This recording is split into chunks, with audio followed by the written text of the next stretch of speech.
I'd like your comments, please, on the PBS situation. Do you mean PBS or NPR?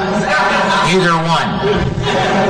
Well, PBS. Well, I don't watch a lot of PBS because whenever I switch on PBS, they're doing it's Pledge Week, and they're saying they won't show Part 7 of the Peter, Paul, and Mary reunion until I donate $100 for the PBS Snood or whatever it is. That's my only. I once made a. I think it was for the BBC. I once made a documentary for the BBC, and they showed it on PBS during Pledge Week. I've never been so embarrassed. You know, you think to yourself, I didn't realise that my program was a sort of economic basket case, but to have non-ringing phone banks there as we can't show you Part 4 of Mark Steyn unless you give us $300 for a Mountain Lake PBS tote bag. It's hugely bad. That's PBS. NPR. I'm in favour, by the way, of defunding PBS, just because I do enjoy the terrible humiliation of the non-ringing phone banks. I think it's ridiculous. They do this pledge drive week 10 months a year for the last 40 years, and they haven't got any good at it. I mean, that's why if you're doing pledge drive week 10 months a year for 40 years, you'd think you'd have something to say by now, but they never have. So I'm in favour of defunding PBS. But NPR, you may not have seen this. This guy, he goes to lunch with some representatives of the Muslim Brotherhood.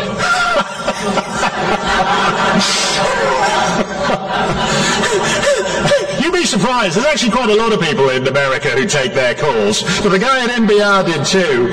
And he goes to lunch with them, and they're offering, I think, whatever it is, $5 million. And they're congratulating him on the fact that it seems to be the one media outlet in America that isn't controlled by the Jews. And he's there. This thing gets out on the internet, and I think the guy has now been terminated. He'd already taken a job with the Aspen Institute, and he's left early to go to the Aspen Institute. And NPR's explanation for this is fascinating. They say, "Oh, we knew they weren't an authentic branch of the Muslim Brotherhood. We were just being polite. We didn't actually attempt to cash their check because we knew it wouldn't clear." You know, that seemed pretty obvious. What they didn't deal with was the substance of what he was talking about.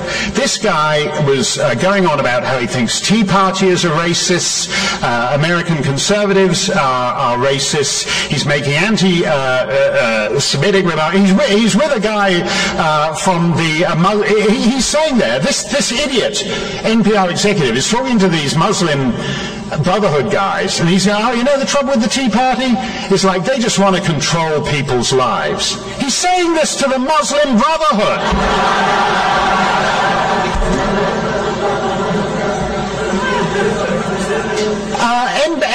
NPR should be defunded. There is a huge. If you can't defend NPR, if you can't defend NPR now, if you can't defund NPR now, if you can't defund PBS now, if you can't get rid of the Federal Department of Education now, in crisis, there is nothing that PBS does that justifies public funding. As I said, I worked for the BBC for a long time. I've been there at 2 in the morning introducing selections of gamelan music from Bali.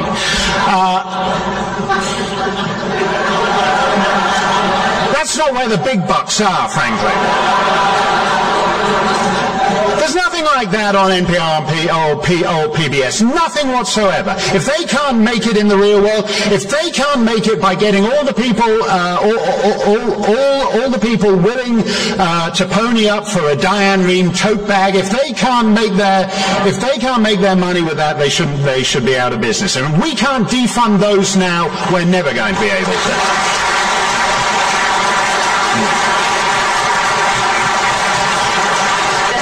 Final question.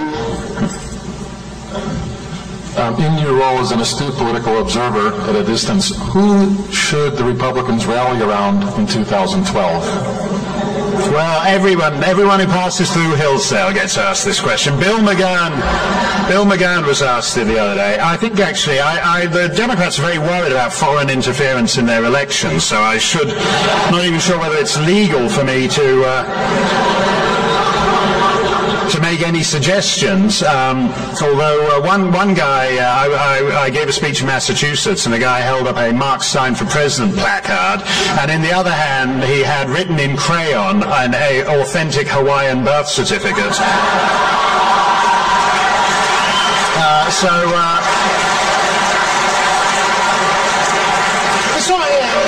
I was being serious. You can tell from my accent I was born in the greater Hawaii area, you know.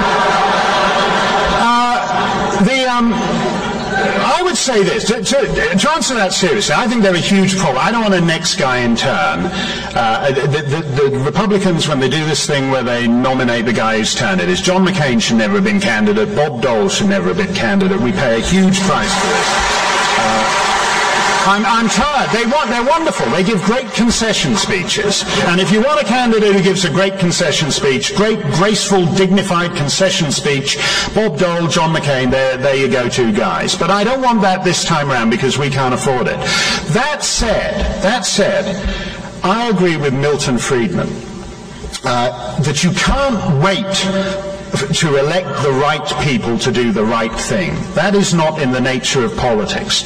You have to create the conditions whereby the wrong people, who are far more likely to get elected, the wrong people are forced to do the right things. Republicans and conservatives have spent, in some ways squandered, I would say, the last 30 years thinking that the only thing that matters is marking the check by the guy with an R after his name every other November, even as every other cultural lever in society was seized by outposts of really quite extreme left-wing liberalism. The way to force the wrong people to do the right things is to change the cultural conditions in those other areas of society. That's what the Tea Party did brilliantly. If you look at those nice ladies from Maine, Susan Collins and Olympia Snow, they would have been, in a normal political season, they were just itching to reach across the aisle, to compromise on Obamacare. They were just itching. It's a terrible condition the Republican senators are prone to. Reach across the aisle, this involuntary reflex. It's not covered by Obamacare, by the way. It's the one disease that isn't. They'll never cure it.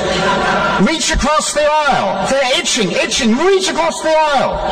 The reason Susan Collins, Olympia Snow didn't reach across the aisle was because the Tea Party changed the conditions on the ground across this land.